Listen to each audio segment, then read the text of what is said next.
Alright, so we have to talk about this new update, the Hornet Sting update for War Thunder. That just came out because it is not very impressive and a very buggy mess. This video is going to be rather off the cuff for me. I'm not going to sit here and edit it. I'm going to basically go through it in my port, go through all the patch notes. I've got a list of all the bugs that I found and my complaints about it.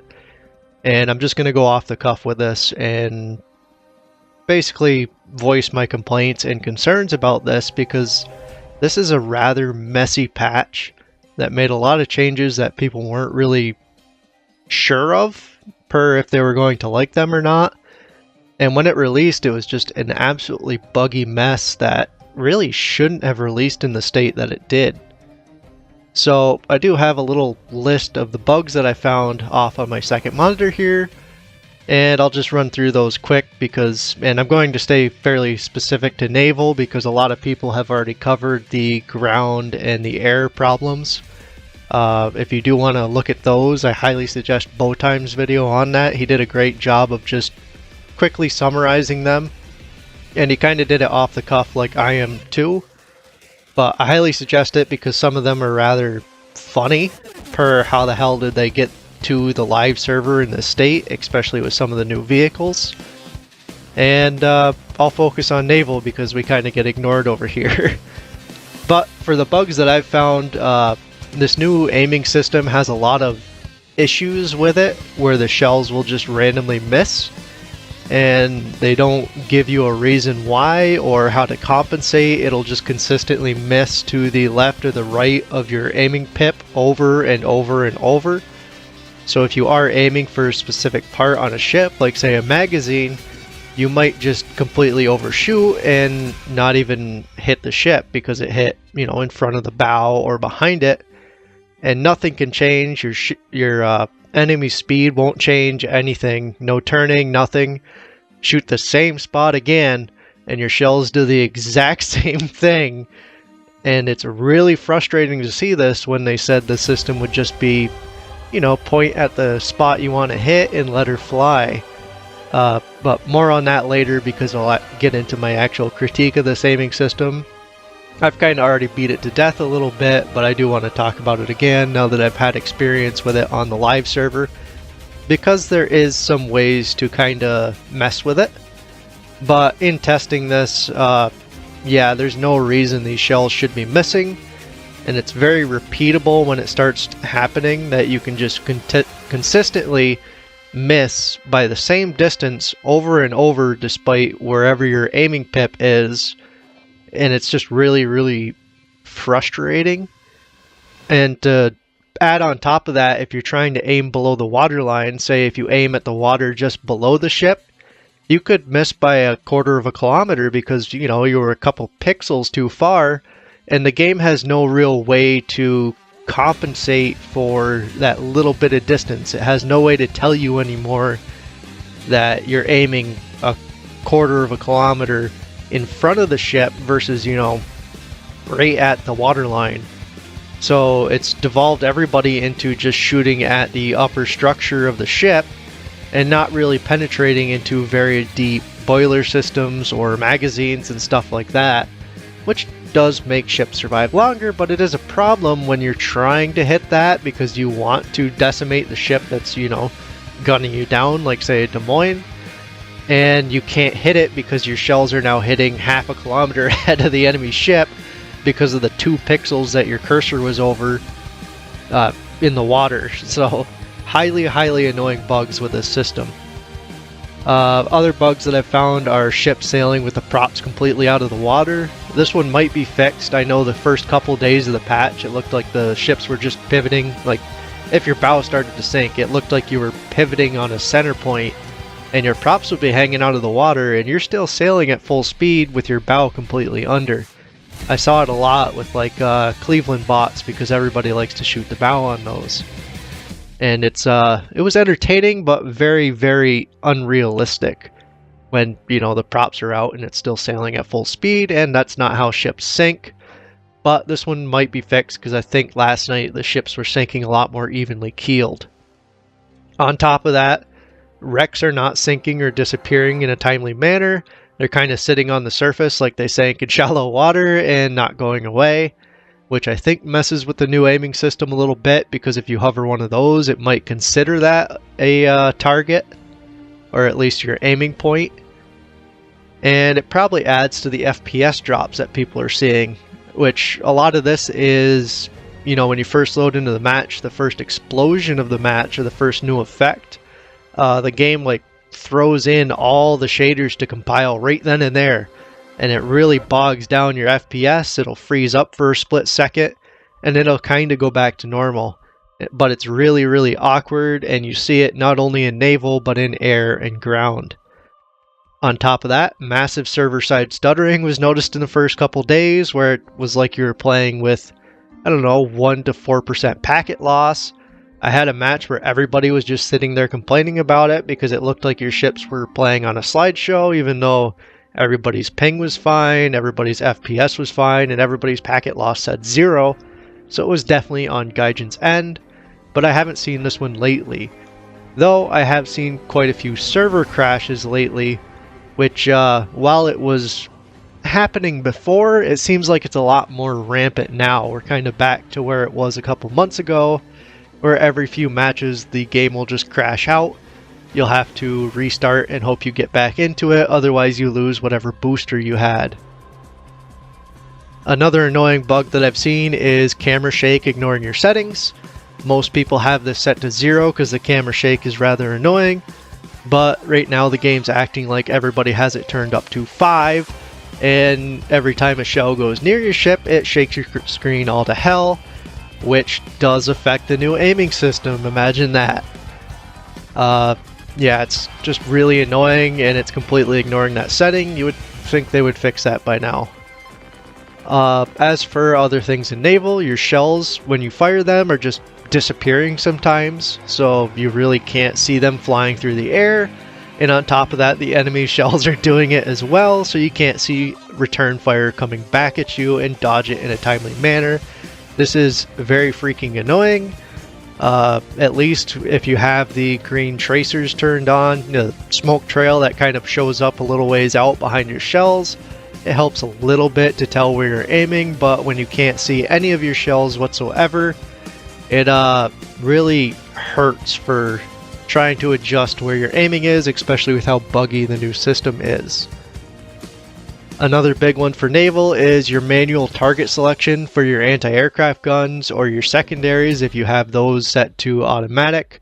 Doesn't show its indicator, and it doesn't seem to select targets right now very well.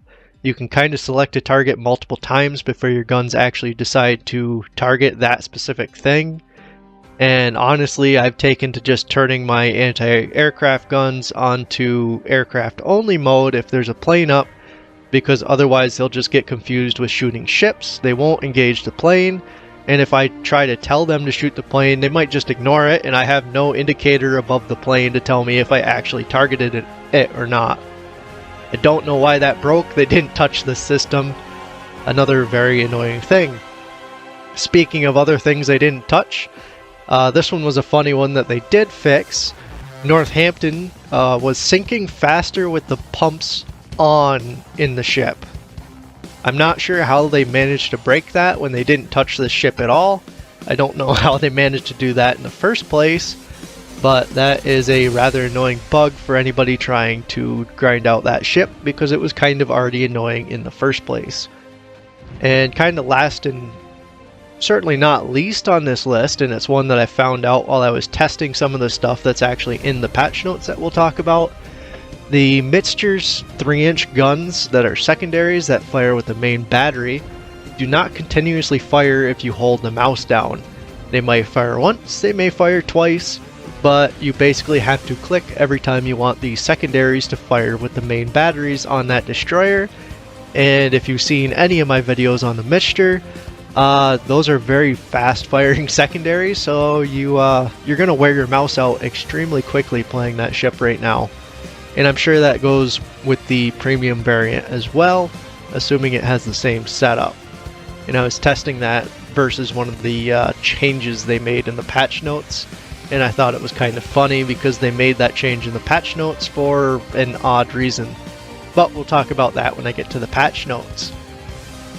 But really, with all these bugs that came out with this patch, it just makes you really ask a lot of questions about Gaijin right now, because they did say they were trying to do better last year, but as soon as Christmas hit, that seems to all have gone down the toilet. They're ignoring feedback, they're not fixing stuff, they are not really following any roadmap anymore or updating us on the roadmap, and they're releasing stuff very, very unpolished. I'm not sure what it takes for them to see that we weren't happy with this before and we're not going to be happy with this now. They're kind of burning the goodwill that they were getting to begin with, and I really can't say that I would justify spending any money on this game if you wanted a premium, or premium time, or golden eagles, because it seems like the devs don't really care right now. The last 3 major patches have been pretty buggy like this, and yeah, I don't see it getting any better unless the devs decide to come out and say, yeah, we messed up on this one. But it makes you ask a lot of questions. You know, is the dev server there just for hype? Do they not use it to catch any of these bugs or fix anything or take player feedback? Is it just to let the content creators, you know, make videos of the new planes and doing funny shit before they fix the flight models, or showing off the new ships or the new tanks and stuff like that? You know, where's the feedback results? Where's the bug fixes on the dev server? Why is so much of this stuff just out of the blue or a surprise addition that wasn't on the dev server to begin with? There's stuff that's kind of thrown into the patch notes that wasn't even on the dev server, you know, battle rating changes, shit like that. And then stuff that does appear on the dev server is very out of the blue and not asked for either, like the arcade aiming changes that they, hey, we have these now, good luck, no feedback's gonna be taken. Yeah, so many questions on that.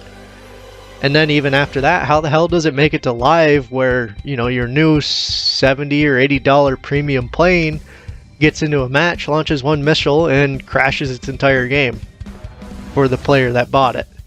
How does that shit make it to live? And it makes it worse for Naval when these bugs get here, because they never fix Naval very quickly.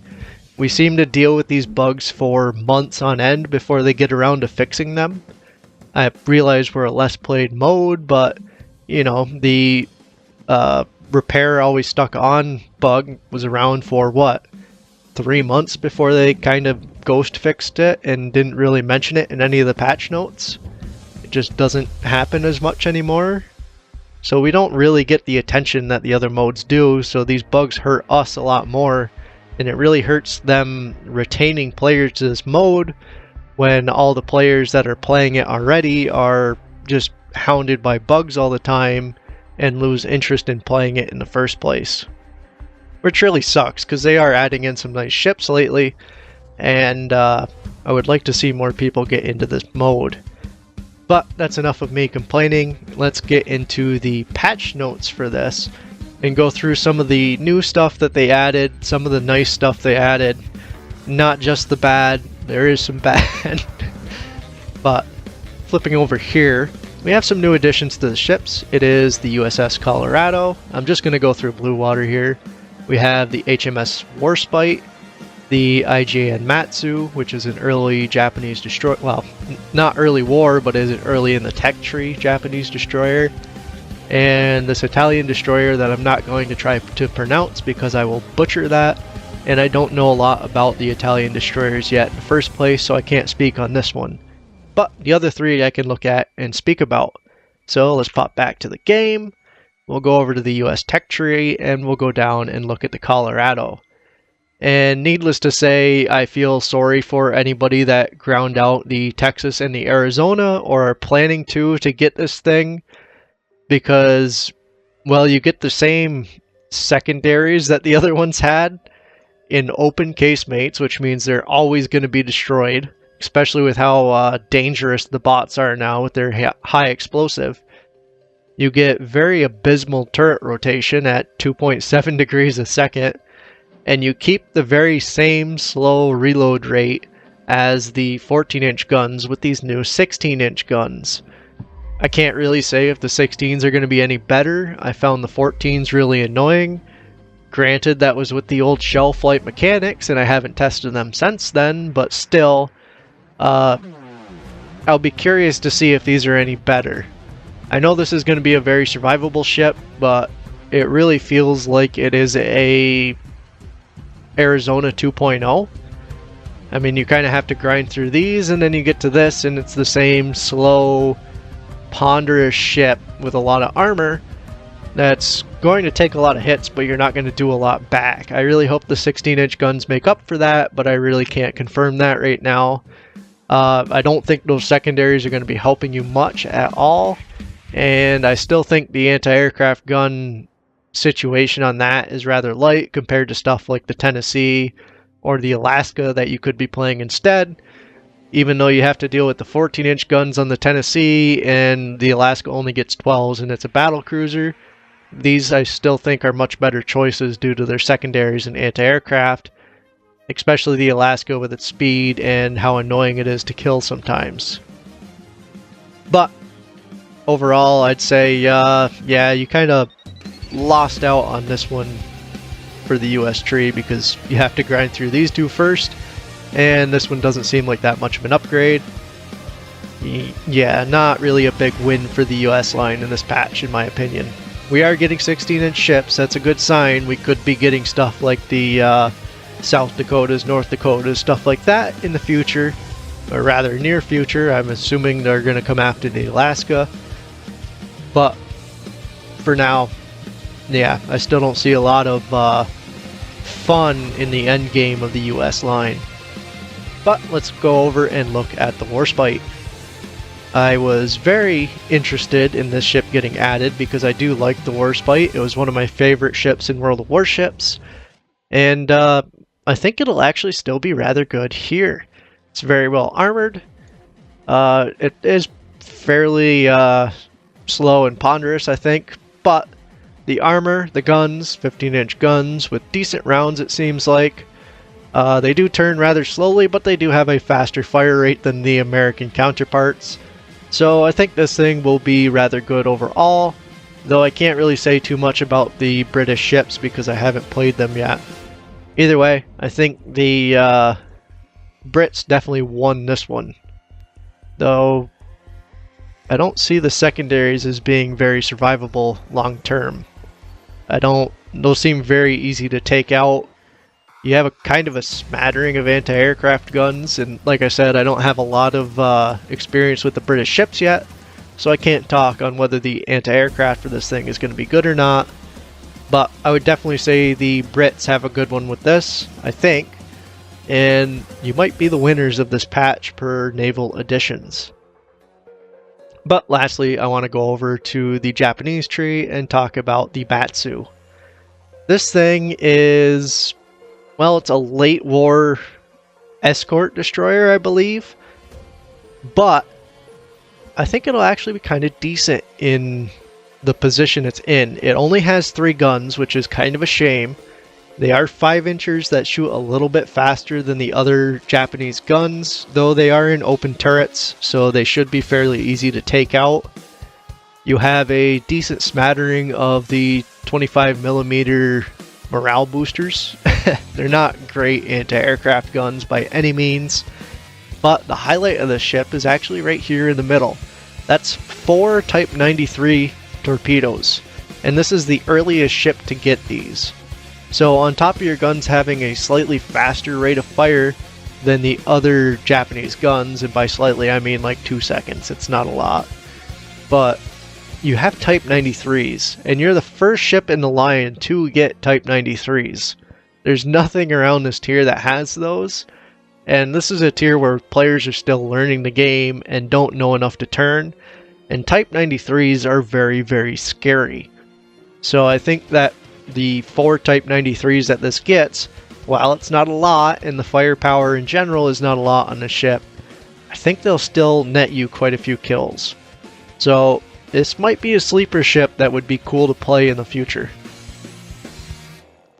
But let's pop back to the patch notes and see what else we had for naval. Like I said, not going to talk about the coastal stuff. Not going to talk about the Italian destroyer because I don't really know those. But let's see, this is all ground stuff, ground stuff, ground stuff, aircraft, more aircraft stuff, flight model changes, naval. So naval weaponry, this one's a big change. The ballistic model of shells has basically been changed to where they are slower in the air and they do less damage downrange because they penetrate less.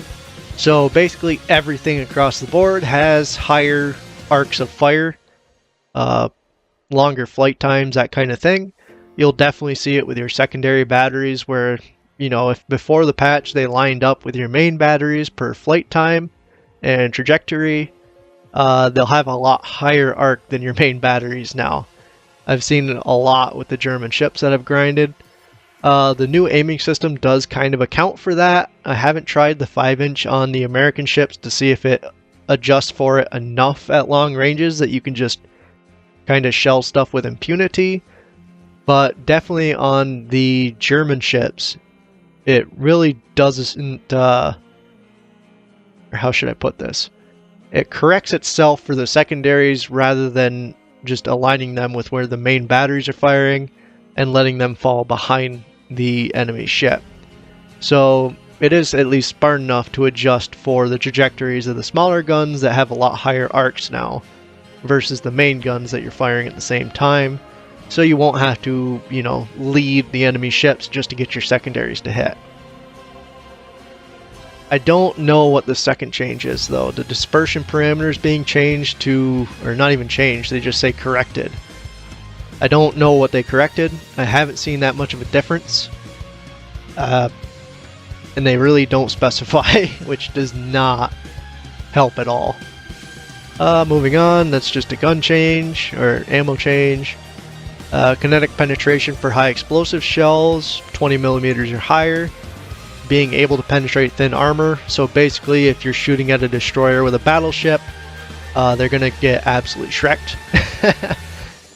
Basically everything's going to kind of act like a base fuse high explosive shell, or high explosive shells in general will act like a base fuse high explosive shell against light armor. But base fuse will still penetrate just a little bit more before they actually detonate, so they'll still be quite a bit better. Rodney got a reload buff, that's nice. Britain's ships got a better armor-piercing shell, which is very nice for them. I've heard that a lot of the British ship players are very happy with that one. This is the one that I caught the mixture bug with, because it's basically got the same guns as mixture. They're one mark off, but they removed the ability to fire these secondary guns with your mains, which to me seems rather odd, because they should be able to do this. They act just like the mixtures guns, and it would be a very good Japanese destroyer if it could do this, but instead they just made them their own thing. You're not allowed to control them now unless you aren't controlling your main batteries. So it's an odd change, and like I said, when I was testing that, I found that they broke Mixture's 3-inch guns too, so maybe it's not a bad thing with how they, you know, broke the other one. A little bit of a vertical aiming speed for some of the German ships and whatever one this is. I'm assuming French, but I could be wrong. I haven't really gone through and looked at it. Archangel S got a chain. Oh, it's the new shells have replaced the. What's that? Am I right? The new shells replaced that? No, they just adjusted some of the modifications. Alright, no big deal there. So, yeah, the aiming system. They changed it. They didn't care about any feedback. It's point and click now with all, well, it's point and click with bugs, is what I should say. But there is ways to fake this out. How should I put this? If you adjust your speed, it really has no way to compensate for this. And there's no way for the enemy ship to tell that you're adjusting your speed until you stop or go in reverse, because the smoke out of your funnel doesn't really change until you get to these speeds. So if you're, if you're turning or if you're adjusting your speed, the system has no idea what to do with that. It has no way to tell the player that you're actually doing these things. So small adjustments absolutely throw the system off. It basically right now how it works is you put your aiming cursor on the enemy ship. As soon as you press your guns, it snapshots what that ship was doing at that exact time and lobs the shells for that.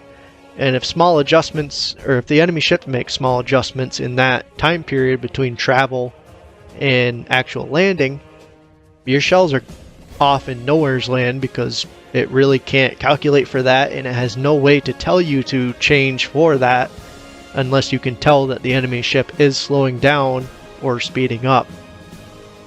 And it really nerfs you when you shoot out a engine on the enemy ship, because if you can't predict how much it's going to slow down, this new aiming system is not going to help you.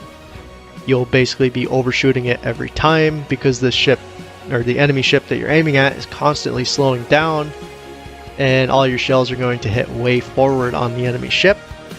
So overall, very, very annoying to work with.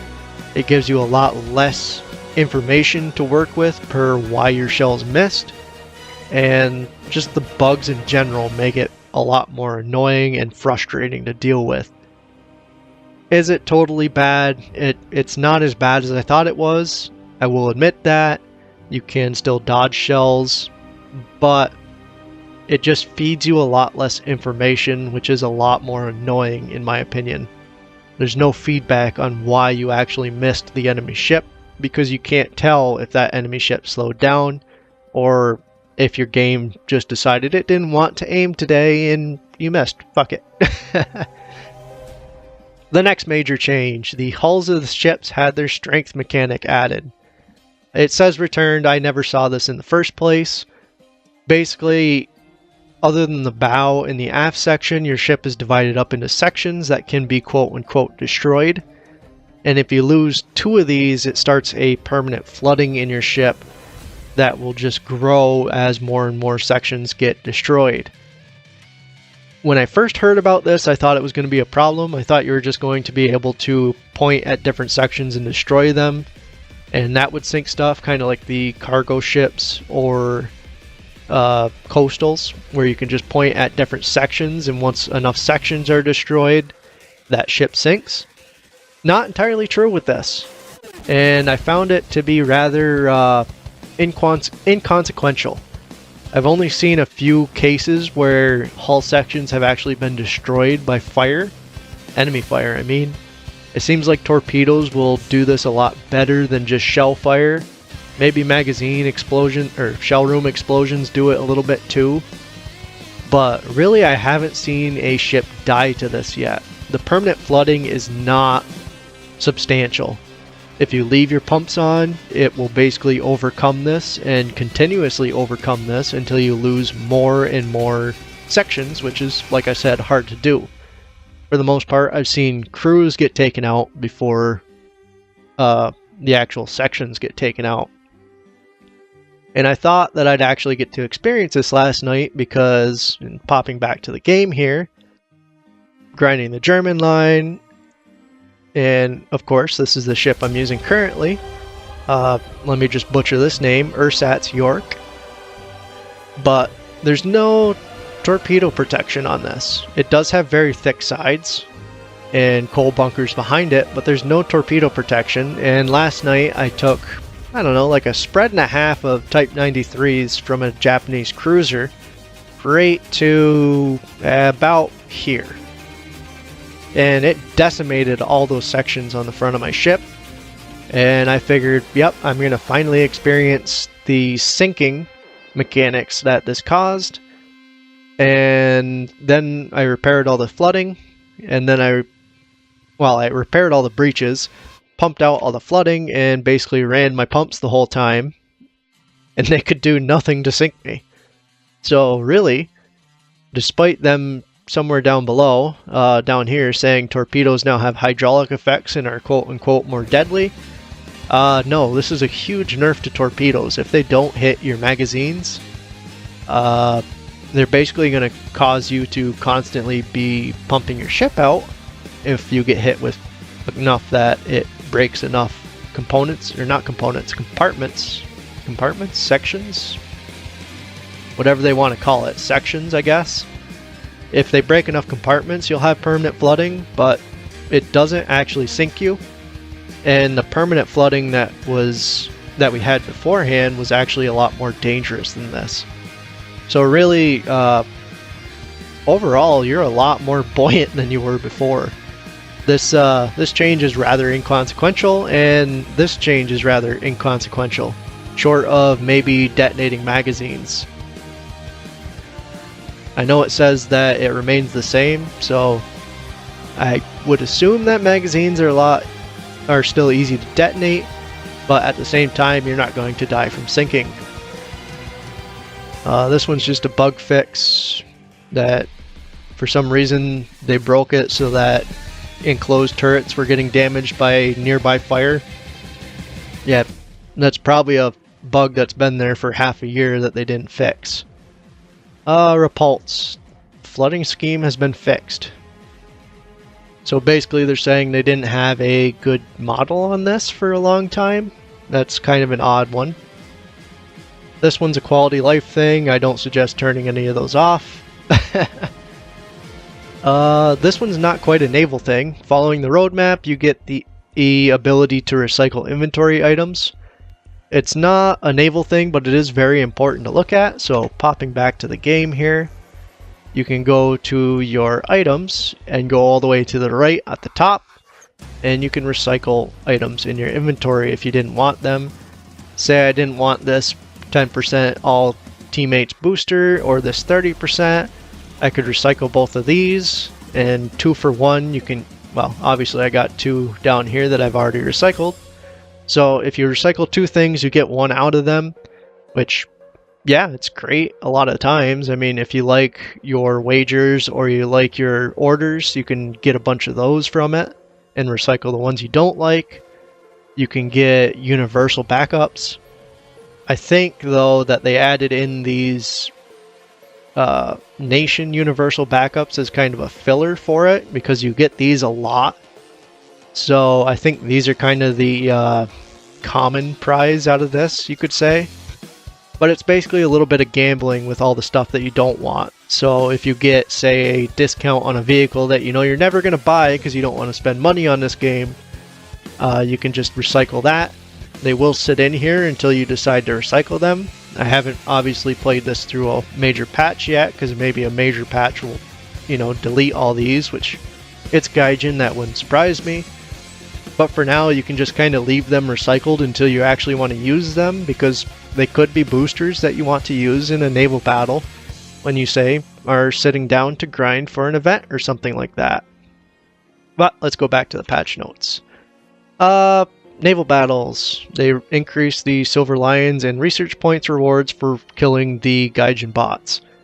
This is a good thing, kind of.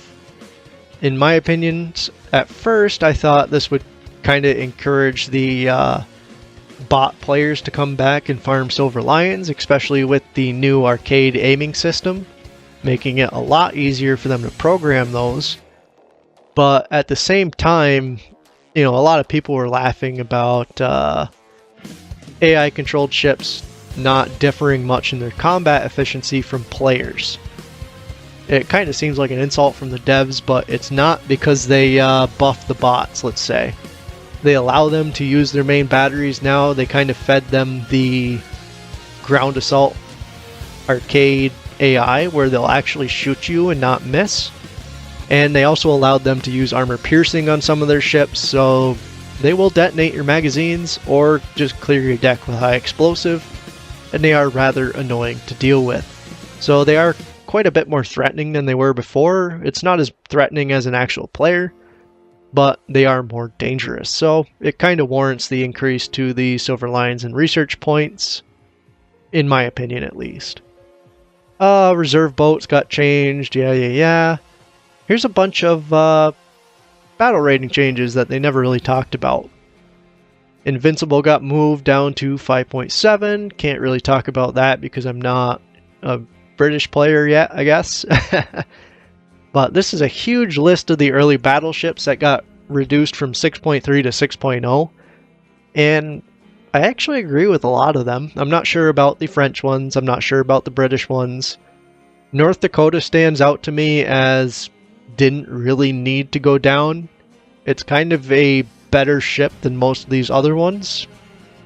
I mean, it's got more 12-inch guns than a lot of the other ones on this list. SMS Westphalen, Von der Tann, and Nassau. Nassau? I'm just going to butcher all these names. They kind of deserved it because their 11-inch guns are kind of pathetic against anything that's a higher battle rating than them. But for the most part, this change isn't really substantial. They're still going to see top tier, and I think they'll see top tier for probably half their games. The down tiers, yeah, they might be the quote-unquote boss ship of those tiers, but they'll be seeing a lot more destroyers. And if you know anything about early battleship players, they like to sail in straight lines, and these early battleships don't tend to have any torpedo protection, so I think they're kind of balanced. The only one that I thought was kind of weird that didn't get shifted down, and I'm going to pop back to the game for it, was Setsu. This is a 6.3. It's basically got the same loadout as everything else. It's got 12-inch guns that aren't as good as the North Dakotas, so, you know, why'd they ignore this? Why'd they ignore the poor Setsu? But regardless, moving on. Brigantine and Lorraine moved down to 6.3. Can't speak on those, I haven't played them yet. Hyuga, Ersatz, I'm not going to pronounce that, in Arizona have been reduced to 6.7. These aren't major changes for these ships, they're still basically going to see the same bracket. I honestly thought Hyuga should have been this to begin with, and honestly I think I said before that it probably should be a 6.3, even though, well, it's got pretty powerful guns and a decent armor scheme, but it's pretty ponderous and doesn't have a lot of anti-aircraft guns. Well, not as ponderous as the Americans, but, you know, it's pretty bare bones as far as the Japanese battleships go, and it's got quite a few 7.0s above it. But it is nice to see it move down. Arizona still feels like garbage, probably at 6.7. Ersatz, I'm not entirely sure about. I just got this ship and it seems rather strong. But I guess it makes sense if they're considering Scharnhorst a 7.0 that this should be a 6.7. This is the one increase that I saw. Alright, I guess that ship was strong enough to go to 7.0. Fine by me. Doesn't really change much, like I said. That is a very, very minimal battle rating change as far as naval goes. Most of these don't apply to us. I think there was one more thing somewhere. Is there another naval change?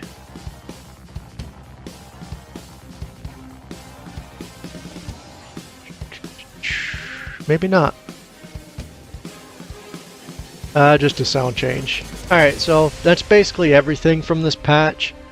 Like I said, there is a lot of good changes to everything. I agree with a lot of them. Minus maybe the arcade changes. And I guess I can agree with the bot ones. There's some funny kills that come out of that, and they do kill steal quite often. But I just don't know. This patch feels so rushed and bugged and messy would be the best way to describe it. And it really kills a lot of interest to actually play this game and grind out these ships. Just because, well, now I have an aiming system that is very hard to work with, even though it's supposed to be very easy to work with. And everything else just works against you, whether it's the server, the bugs, the FPS, the camera shaking, the manual targeting. It all adds up to make it a very frustrating experience right now. And that's on top of the server crashes that we already had that they still haven't fixed. So I just don't know. I'm curious what you guys think about this. Like I said, this is a very off-the-cuff video and it's a lot longer than I thought it would be. because I kind of rambled on a little bit here, but I'm curious what you guys want to say about this update. To me, it's a buggy mess. It really kills my interest to play this game. I'd rather go play Monster Hunter Wilds at this point. But I don't know. Let me know what you guys think. And good luck out there in any battles that you are in. And I'll see you in the next one.